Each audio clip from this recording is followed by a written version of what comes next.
An artist agreeing with censorship is like a doctor agreeing with smoking, like a chef agreeing with TV dinners, like a florist with plastic bouquets, like a fireman throwing burning butts in a California forest, like a pilot running a car for a cross-country trip, like a lawyer telling the truth for the first time, like a waiter telling you to get it yourself, like a priest saying it's a myth, God is, I mean, like a teacher saying don't study, it goes against our nature, or it should.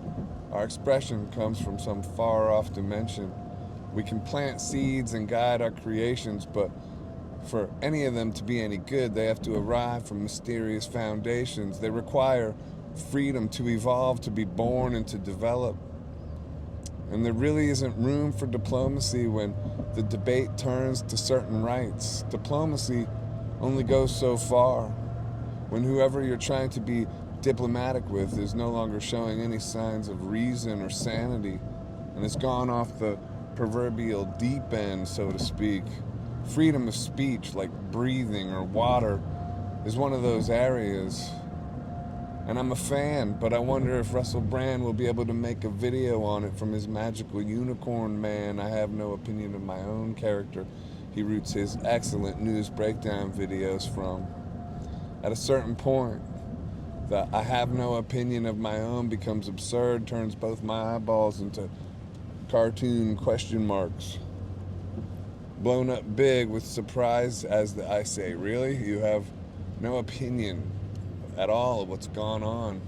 Or are you brilliantly negotiating diplomacy, a diplomacy that just can't last as the goalposts keep moving further? The devil will make you pick a side and look no further than how absurd the public debate has become. It used to be focused on shots, but they moved those goals seamlessly to our throats and our tongues, to what we can and cannot say, and worse than that, to what we can and cannot hear. And if you think all it takes is Joe Rogan making a hyper reasonable plea, being himself a great purveyor of diplomacy, saying he's not even mad at Neil Young and singing "Keep on rocking in the free world." But is that just more diplomacy? Are you really not rattled at an attack of that magnitude on your ability to do your show? I doubt it's true. I respect the tactic in that case. I thought it was a smart play, if for no other reason than to display in technicolor just how unreasonable the attack on free speech will continue to be. It ain't Joe they're attacking, it's free expression. Just like it wasn't Alex Jones or anyone else they eliminated one by one from the YouTube conversation. It's gone from a shot to what you can and cannot say in diplomacy. When the argument shifts from something like that to something like this, becomes itself a hindrance to freedom. At a certain point, if diplomacy is on your pedestal over truth, you'll have to say, I have no opinion about whether or not I have the right to breathe or drink water or eat, but tell me what you think in the comment section below. It's already that ridiculous. Free speech is like breathing. I very much have an opinion about it, and so should you. So should everyone else walking the planet. Diplomacy only goes so far. It's like a card trick. When the battle on the human psyche is this bloody, the devil will make the ledge of neutrality thinner and thinner until you fall off on one side or the other.